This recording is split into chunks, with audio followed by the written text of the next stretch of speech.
कहानी रसिया से शुरू होती है और यह कहानी कैट नाम की लड़की पर आधारित है। कैट कॉलेज में पढ़ने वाली एक बेहद ही खूबसूरत लड़की थी और खूबसूरत होने के साथ साथ वह पढ़ाई में भी बहुत अच्छी थी। पढ़ाई के लिए उसकी लगन देखकर उसका कॉलेज उसे स्कॉलरशिप देता है। इस स्कॉलरशिप से कैट को कुछ महीनों के लिए पेरिस जाकर पढ़ना था। स्कॉलरशिप मिलने के कारण कैट बहुत खुश थी क्योंकि उसे लग रहा था कि वह अब जल्द ही अपने सारे सपने पूरे कर लेगी। अगले ही दिन कैट और उसकी माँ एयरपोर्ट की तरफ जा रहे थे। कैट की माँ एक अमीर औरत थी जिस वजह से उनके घर में पैसे की कोई कमी नहीं थी। एयरपोर्ट पहुंचकर उसकी माँ उसे अपना ध्यान रखने को कहती है क्योंकि आज पहली बार उसकी इकलौती बेटी पढ़ाई करने पेरिस जा रही थी। कैट की माँ को कोई ज़रूरी काम था इसलिए वह फ्लाइट आने से पहले ही उसे विदा लेकर चली जाती है। माँ के जाने के बाद कैट एक तरफ दौड़ने लगती है क्योंकि वो अपनी फ़्लाइट को किसी भी हाल में मिस नहीं करना चाहती थी। एयरपोर्ट के एक कोने में एक आदमी कुछ लड़कियों का डेटा चेक कर रहा था। वह एक तरफ से लड़कियों की हाजिरी लगा रहा था और हमारी कैट दौड़कर उसके पास आती है। अपनी हाजिरी लगवाने के बाद वो काउंटर पर अपना बैग दिखाती है। फ्लाइट डिले हो चुकी थी जिस वजह से कैट एक लड़की के पास बैठकर बातें करने लगती है। कैट के सामने वाली लड़की का नाम लीजा था और ये दोनों आज पहली बार की मिली थी। बातों बातों में कैट उसे बताती है, मैं बचपन से ही मॉडल बनना चाहती थी लेकिन मेरी मॉम इस चीज़ से पूरी तरह खिलाफ है। मेरी मॉम को लग रहा है कि मैं पेरिस जाकर पढ़ाई करने वाली हूँ लेकिन सच बात तो यह है कि मैं तुम लोगों के साथ अरब देश जा रही हूँ। हाँ दोस्तों, हमारी कैट चोरी छुपे अरब देश जा रही थी ताकि वहाँ जाकर वह मॉडलिंग कर सके। अरब देश जाने के लिए कैट ने टिकट का भी इंतजाम कर लिया था और यह बात उसकी माँ को बिल्कुल नहीं पता थी। जो आदमी लड़कियों की हाजिरी लगा रहा था वह एक मॉडलिंग कंपनी का आदमी था। उसने इस कंपनी में पहले ही बात कर रखी थी और इसी वजह से वह भी उसके साथ अरब देश जा रही थी। कुछ घंटों बाद सभी लड़कियां अरब देश पहुंच जाती हैं। कैट जहां अब अगर बहुत खुश थी क्योंकि उसे यकीन था कि अब वो जल्द ही एक टॉप की मॉडल बन जाएगी। वह चाहती तो पेरिस जाकर भी मॉडलिंग कर सकती थी लेकिन वहां मौका देने वाला कोई नहीं था। कंपनी की सभी लड़कियां एक वैन में बैठकर कहीं जा रही थीं। कैट के पास लीजा बैठी थी और कैट उसे पूछती है कि हम कहाँ जा रहे हैं। लीजा उसे बताती है कि ये लोग हमें शेखों के पास लेकर जा रहे हैं ताकि हम उनके बिस्तर गर्म कर सकें। एलिसा की बात सुनकर कैट सुन हो जाती है। जिस कंपनी को मॉडलिंग कंपनी समझ रही थी उसकी सच्चाई जानकर वह बहुत ही हैरान होती है। थोड़ी देर बाद लड़कियों को एक जगह लाया जाता है और कंपनी की ओर टीना उन्हें बताती है, शेख जो भी लड़की अच्छी लगेगी उसे उसके साथ सोना पड़ेगा। अगर किसी लड़की ने कोई शरारत की तो मैं उसका एयरपोर्ट जलाकर उसे जेल भिजवा दूंगी। तुम लड़कियों के पासपोर्ट मेरे पास हैं इसलिए मेरी बात मानना ही तुम्हारा सबसे पहला कर्तव्य होगा।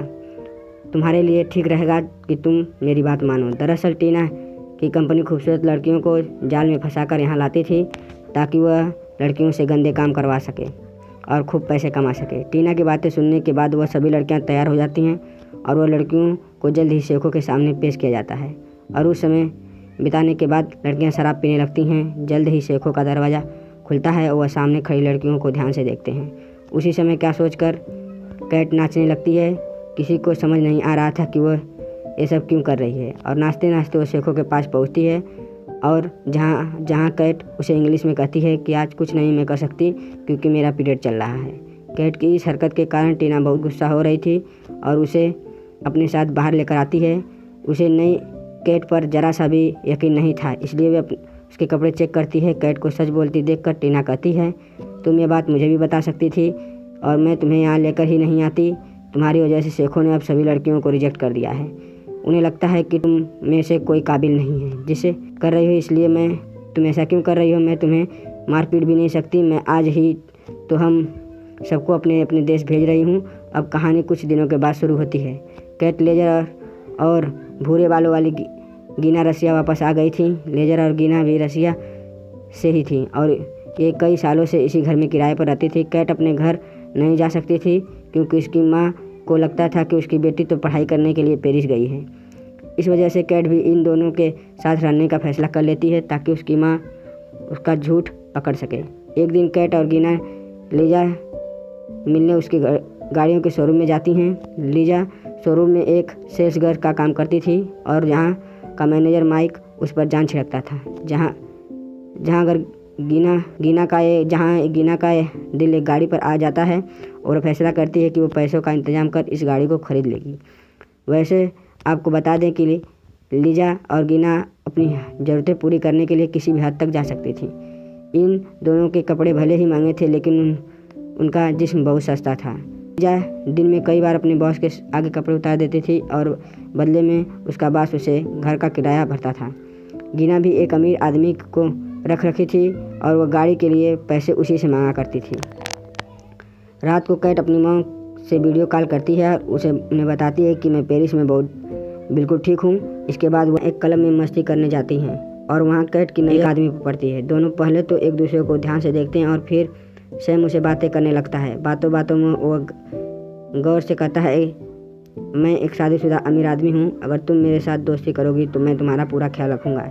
यह सुनकर कैट सोचने का समय मांगती है, जिसके बाद वह दोनों फिर से बातें करने लगते हैं और साथ ही साथ शराब भी पीते हैं। दरअसल कैट के साथ टाइम पास कर रही थी क्योंकि उनको दोनों सहेलियां अपने अपने दोस्तों के साथ बिजी थी। कुछ देर बाद कैट को छोड़ने उसके घर जाता है। कैट ने आज काफ़ी दारू पी थी, जिसके कारण उसे चलने में भी मुश्किल हो रही थी। लीजा गीना अभी भी क्लब में ही थी। कैट को अकेला देखकर सैम उसे ज़बरदस्ती करता है। कैट ने उसे रोकने की बहुत कोशिश की लेकिन नशे में होने के कारण वो उसे रोक नहीं पाती। अगले दिन सुबह कैट अपनी सहेली को कुछ नहीं बताती कि उसके साथ रात को क्या क्या हुआ था। रात को का प्यार कबूल कर लेता है और कैट से माफ़ी मांगकर उसके साथ अपने घर वापस चली जाती है।